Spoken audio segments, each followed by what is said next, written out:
Amir Khan is known for talking a lot about fighting and certain fighters, particularly ones like Floyd Mayweather and stuff, trying to lure them into a fight. And since he's got knocked out by Danny Garcia, he's obviously been dying for that rematch, and he's wanting that rematch for a long time. Amir Khan has worked his way up the WBC mandatory. Mayweather never gave him the fight. Pacquiao never gave him a fight either. So he had a anticlimactic performance against Chris Algieri in May of 2015, and then he wanted the Mayweather fight in September, but Mayweather fought Berto. And then come 2016 I think he was in talk with Brook. Correct me if I'm wrong, tell me if it was in negotiations of a Brook fight. He was talking to Pacquiao's team about a fight in April, May time. Pacquiao fought Bradley, which was not needed because Manny Pacquiao literally had 2 wins against Bradley, even though he didn't get the decision in the first fight. And then they had a look around to see what the best offer was, and Canelo Alvarez was name come up, and they fought him. But Garcia's the champion at 147 pounds. He holds the WBC belt. Khan obviously wants to fight him. Khan's mandatory. Now, he's been saying recently that if Danny doesn't want to fight him, that Danny should just vacate and all this kind of stuff. I could see Amir Khan talking himself out of fighting, getting a fight with Danny Garcia. And I wouldn't be surprised in the slightest if Danny Garcia never fought Amir Khan again. Look at Danny Garcia's last 3 or 4 fights. You have Robert Guerrero, who never was great at welterweight. His best days are over. He was beat by Mayweather. He was beat by Guerrero. Now he's beat by Danny Garcia. And then you look at who Danny Garcia fought before Guerrero. Paulie Malignaggi. Paulie Malignaggi, folks, has been stopped by Ricky Hatton. This was 8 years ago. Stopped by Amir Khan.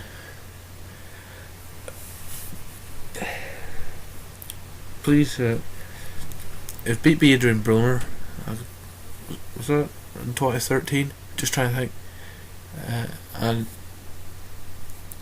he got beaten by Sean Porter.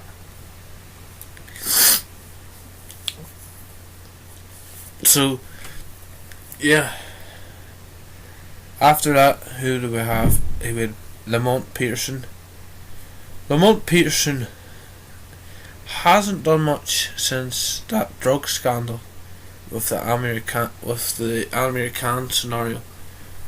It was tested positive for, was it testosterone, and then after that his career hasn't went anywhere pretty much.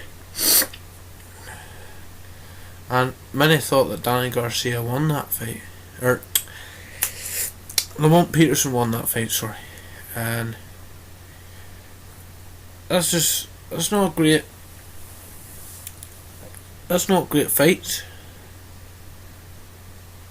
And I'm not sure whether Garcia's fight with John Molina Jr. is finalised yet, but that's obviously a cherry pick. Even fighting Berto is kind of it's low risk, high reward fight, and Garcia knows that. I mean, Guerrero beat Burrow pretty badly, and Garcia beat Guerrero, so that's going to give him confidence about fighting Burrow. But as far as this Amir Khan thing, I don't think it's going to happen. Now, whether people think that Danny Garcia would knock Amir Khan out this time round, I don't think so, because Danny Garcia hasn't had any great wins recently to convince me otherwise. But it's possible, because Khan has a bad chin. But I wouldn't be surprised if it doesn't happen. I wouldn't be surprised if Garcia had to vacate or something. Garcia likes these good money fights, but low risk. And I'm not saying that Danny Garcia is a paper champion or anything like that. No, he's not. He had a good career at light welterweight. He beat Eric Morales. He knocked out Amir Khan. He beat Zab Judah. He beat Eric Morales again, I believe, and he beat Lucas Matisse. So they're good wins.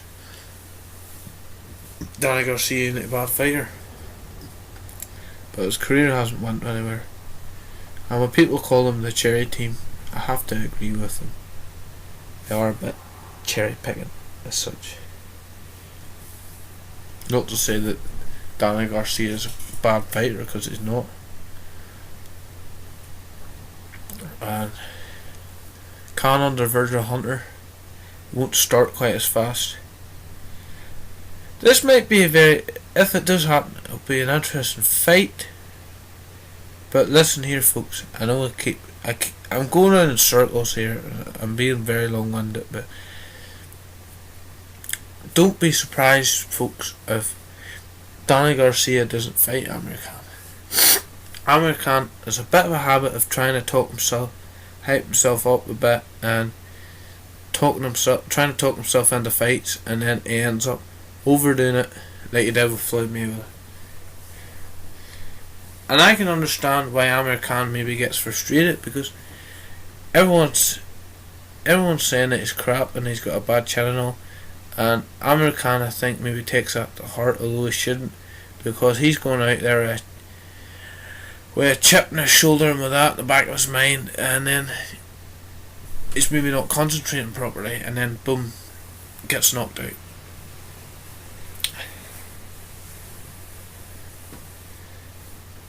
But if the Garcia fight doesn't happen, he can move to 154 and fight Brook.